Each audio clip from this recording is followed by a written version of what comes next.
Alright guys, welcome back to the channel. Today we're going to get right into doing some changes with the car. I've got one mod. Actually it'd be more I guess of a change than a mod, but we can get started on that. I wasn't able to go pick up all the parts yet for the car on the other side of the border. Just learned that that place is actually only open one Saturday a month now. So it's going to be a couple weeks before I can go pick up all the parts. But I do have a laptop stand that I want to get installed in the car.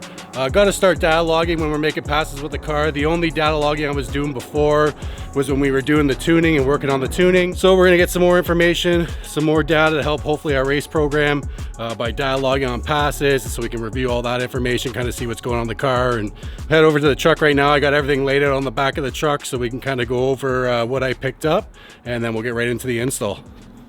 All right, here's the laptop stand that I picked up off of Amazon. Wasn't crazy expensive, 130 bucks. I know there were some cheaper options, but this one's actually pretty sturdy. I wanted something sturdy in the car, especially racing, and having this all set up there. We don't want anything flimsy and stuff flying around. So yeah, it's pretty sturdy. It's actually pretty heavy. I bet you the thing probably weighs 10-15 pounds, but you know, we don't want to add more weight to the car, but I think this is going to help us with the data that we'll get from data logging. So we'll get started on the install and let you guys know and show you guys once we've got it all put in the car, and we'll test it out and see how it works. All right, so quick little update here while I'm installing this, just in case anyone else is installing one of these in an F-197. This thing comes with a few different brackets. Two of the options are 45 and 90 degree style for where the seat mounts to the car. In this S197, it's actually in between the 90 and 45 degree.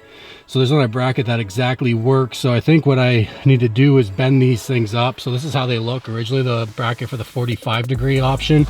So what I've done for the other side to get it to fit, you can see how much I've actually bent that to get it to fit underneath. I don't know if we'll be able to see it there, to fit underneath that bolt hole there. So gonna do that, put this in, bend up this other side, and hopefully we can get it to work properly. Well, there you have it with the brackets. Took a bit of massaging, but looks like we should be good now. So now I'll move on to getting all the rest put together. All right, well, that's gonna wrap up the install on the good old laptop stand that I got here in the car now, so we can data log while we're racing. Pretty straightforward on the install, not too bad at all. Like I mentioned earlier, the only thing was the brackets for the seats needed to be manipulated a little bit, but other than that, seems all right. Seems pretty sturdy in there. You can move it around a bit, whatever you want to do, tilt it, all that sort of jazz. But I am going to take the car out tonight, play around with it, test it out, so I'll bring you guys along for that.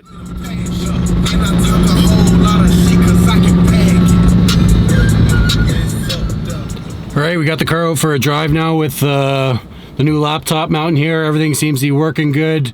I'm gonna have to go and make some changes on the HP tuners just to get the stuff that I need up on the screen. I know I messed around a bit with it last year and changed some things around, so I got to reset it to default and kind of decide on the items I'm going to want to see pop up and populate on here. But everything looks good with that. It's going to be nice to change the settings on the watt box with it all being right there. One thing I did notice is that my shin keeps hitting the HP tuners device and the wire coming out, so I'm going to relocate that. I think this is going to work out very well. So give me a lot more information, like I said earlier, and that I can share with you guys. Bit of a learning curve. It's going to be cool sharing this. And I know I mentioned in the past, actually did a poll, I think it was, or I asked on one of the videos if people want me to share my times this year. So I am going to go ahead and share every time this year from every pass that I make, but I don't think I'll probably get into too much detail with data logging stuff unless it's important and imperative to that race or what's going on in between rounds.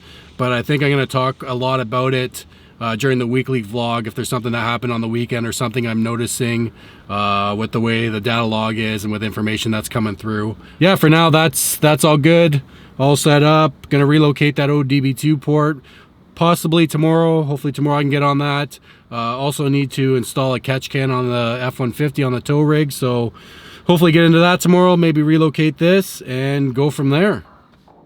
All right, something a little bit different today. We're going to be working on the tow rig. 2020 F-150. I've owned this truck since new. It's got the 5-liter Coyote in it with the 10-speed.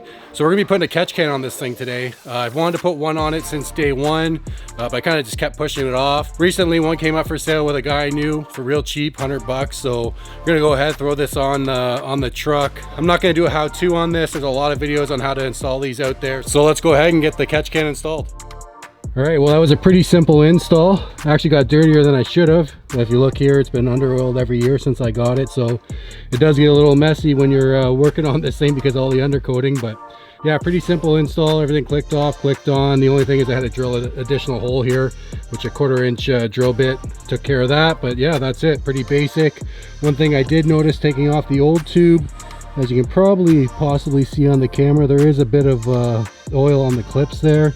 And I can see a lot of oil saturation down in the tube itself. So I'm anticipating to see some blow by and some oil in this catch can once we pull it off and take a look in a couple months. I just got the oil changed here recently, so probably wait 2 months and I'll pull it off, take a look, and I'll keep you guys up to date on the vlogs with what we see when we go to check this catch can. All right, now back onto the Mustang. As I mentioned last night, unfortunately the device that plugs into ODB2 to do the data logging with hangs out a little too far, so it hits my shim, which is not going to work because either it's going to get unplugged or I'm going to damage the device by hitting it with my shin. So I think I'm going to have to relocate the ODB2 port here. So we'll take a look around here, see what's involved with getting this port unhooked and relocate it elsewhere so we can get everything all hooked up and plugged in without being in the way of my legs. All right, so we got the ODB2 port relocated there. Pretty simple, a couple screws out, got it tucked up under there, zip tied it up, ran the line across. They reached the laptop on the other side there. So yeah, that was pretty simple today. That and the catch can on the F-150 maybe took me 20-30 minutes. Well, that's gonna wrap up everything for this week. I think I mentioned earlier in this video, still gotta pick up those parts. It's gonna be a couple weeks from now. So next week we'll probably just have an update of what's going on at the shop with the Impala, if there's anything we get up to this weekend out there. So unless anything crazy comes up, that'll probably be it with the Mustang content for a couple weeks. But I'm telling you, in a couple weeks from now, definitely gonna have a ton of Mustang content with the new mods. And I did order something else today too, so another mod that'll be coming for the car here shortly. Thanks for tuning in, guys, and we'll catch you on the next one.